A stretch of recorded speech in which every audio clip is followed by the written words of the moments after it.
now time for Ask the Expert.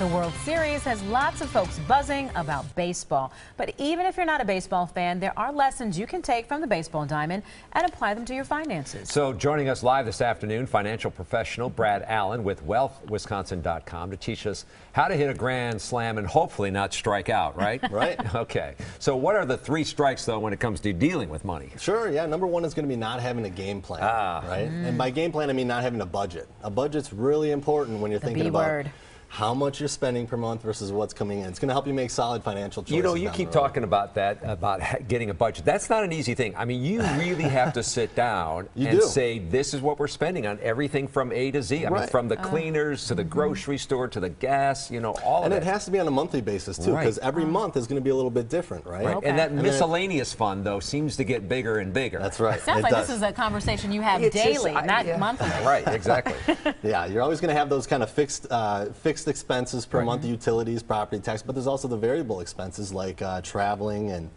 World Series tickets. I think you got to put that in the plan. That will mess up the budget. All right, let's go to the three strikes again. The first one, no game plan. No game plan. Second one's not going to be saving for retirement. So you want to make sure you're actively contributing to those retirement accounts to make sure that, you know, we can't work forever, right? Eventually that paycheck's going to stop. You want to make sure when that happens that you have the assets there to help you out in retirement. All right, the last one is kind of a little bit of a baseball. Know your score. Yeah, know the score. And that's really your credit score. You want to know what your credit score is and make sure you're paying those on time so you don't have the penalties or anything like that. So those are the three. We'll go a little bit more in depth. So like I was saying with the first one, your budget, you want to make sure you know what's coming in versus what's coming out. So if things like the World Series tickets come up and they're $7,200 a piece, you can say, do I want to spend money on that, or do I want to buy groceries for the next 2 years, right? So, or do I want to be in the doghouse because we don't have a place to stay? You spend so this time of year, you want to up your game. How do we up our game? Right. So it comes down to the budget, and then also retirement accounts. You want to make sure you're actively contributing 10 to 15% per month to those accounts.